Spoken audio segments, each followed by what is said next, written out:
Hello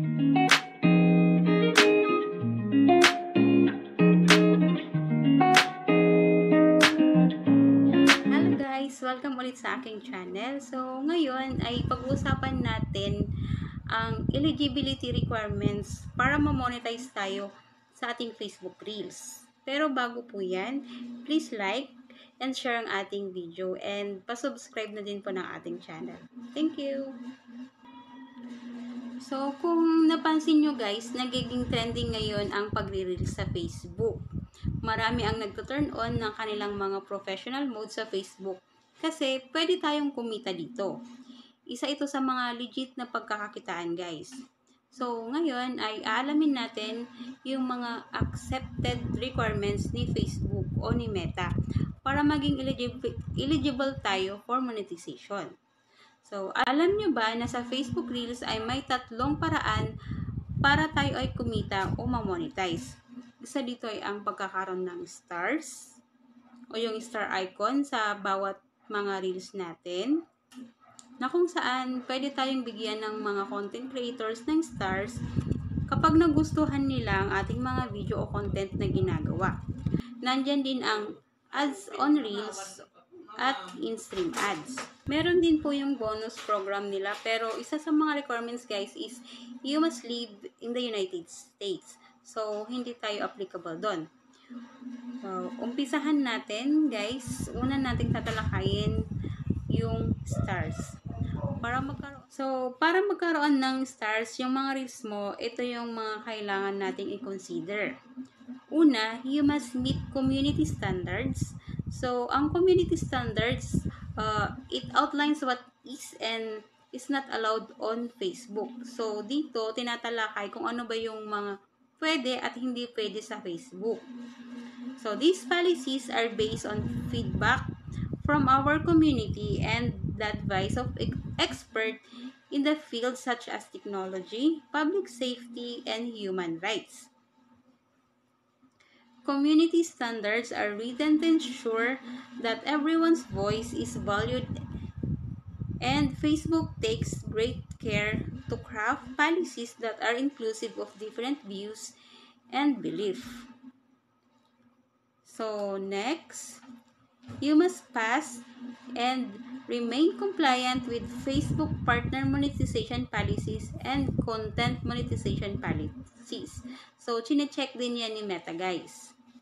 Then, you must have 500 followers for at least 30 consecutive days. Buti na lang guys, pinababa na ito kasi dating requirements ng followers is 1,000. So, at least ngayon 500 na lang. 500 followers ang kailangan sa stars. Sabi din dito, you must live in a country eligible for stars. And Philippines is eligible naman, so check tayo dyan. And last is, you must agree to the stars, terms, and conditions. Kapag may 1,000 friends ka sa Facebook, tas ito turn on mo yung professional mode mo, is automatic na po yun na eligible ka to earn stars. Kailangan mong makipag-engage sa ibang content creators para mapansin nila yung mga reels mo, and may mga mababait na content creators na nagbibigay ng stars guys. Yung iba, very generous. Malaki sila magbigay ng stars basta lagi mo silang pasyalan yung kanilang bahay, saka panoorin mo yung videos nila, then like and comment na din. Next na pag-uusapan natin ngayon guys ay ang stream ads. Mas malaki ang kita dito kaysa sa stars. So, take note guys, stream ads are available only to pages and profiles in professional mode that publish videos in certain languages and countries. Tulad din ng stars, may mga eligibility requirements na kailangan ma-meet before ka maging eligible to earn through in-stream ads. Dito, you must pass and remain compliant with Facebook partner and monetization policies. Guys, kailangan yung basahin yung mga guidelines ni Meta para hindi kayo magkaroon ng violation. Next, you must be at least 18 years old. Pero sa panahon ngayon guys, di ba marami na yung dinadaya nila yung birthday nila, yung mga students, para maging qualified sila sa Facebook.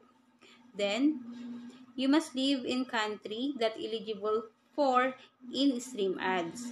Tulad din ng sa stars, ang Philippines ay eligible naman, kaya check tayo dyan.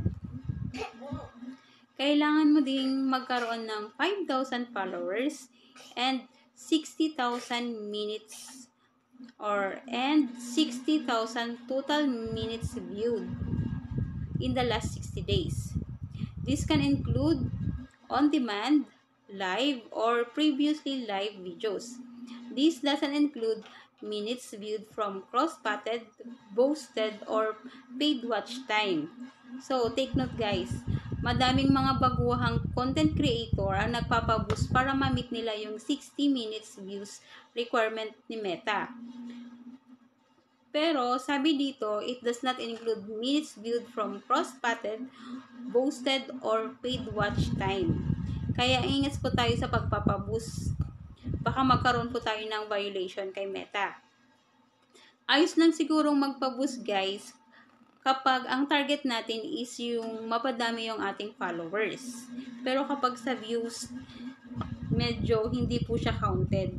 So, hindi po siya advisable guys. Kung mapapansin nyo guys, madami sa Facebook ang nagla-live ngayon.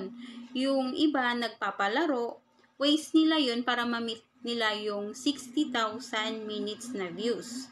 Yung mga iba naman nag-upload ng mga longer videos. Yung iba nag-upload ng madaming reels. Kailangan nyo lang tiyagaan talaga guys para maging eligible kayo for in-stream ads. Next, your page must have 5 active videos. Videos can be on demand or previously live, but this doesn't include active cross-pated videos. Yan yung mga requirements para maging eligible ka to earn through in-stream ads sa Facebook. So, next na paraan para kumita sa Facebook is through ads on Reels. So, eto yung mga ads na nakikita natin sa ating mga Facebook Reels. Kung mapapansin nyo guys, yung Reels ng ibang content creators ay may ads na, pero kapag tinignan mo yung mga followers nila, ay kakaunti naman. So, parang na kay Facebook ang final say kung i-invite ka niya sa program ng ads on Reels. Hindi rin kasi malinaw guys, ano ba yung mga requirements ni Facebook pagdating sa ads on Reels. Nakadepende siguro ito kung araw-araw ka bang nagpapublish ng videos mo, or madami bang videos, or kung madami bang views yung mga reels mo. Siguro guys, kapag nakita nilang patok sa mga tao yung page mo, yung mga videos na ginagawa mo, madaming views, marami kang mga viewers and engagers, yun siguro invite ka ni Facebook para maging eligible ka for ads on Reels. Next requirements is you must be a page, a new page, or professional mode for profiles. So, yan, alam na natin guys. Parang natakal na din yan natin sa stars tsaka in-stream ads. Next, you must pass and remain compliant with Facebook's partner monetization policies and content monetization policies. Gaya nga ng nasabi ko kanina guys, ugaliin natin na basahin yung mga guidelines and policies ni Facebook para maiwasan din natin yung mga violations or yung magkaroon ng restriction sa ating Facebook. And then, ito din guys, you must be at least 18 years old. So, beware po sa mga minors dyan. Mag-focus daw muna kayo sa pag-aaral, sabi ni Facebook. So, sabi din dito, you must reside in one of the following countries or territories, katulad ng Argentina, Australia, Austria, at iba pa mga bansa, pero syempre kasama dyan ang Pilipinas. So, ayun guys, sana nakatulong or makatulong yung mga shinare ko sa inyong information. So, uulitin ko lang po ha, lahat mo ng mga information na shinare ko ngayon ay galing sa Facebook guys. So, ayun, salamat sa panonood. comment nyo lang po kung ano pa yung mga gusto nyong topic na gusto nyong malaman at gagawa natin ng videos. Bye!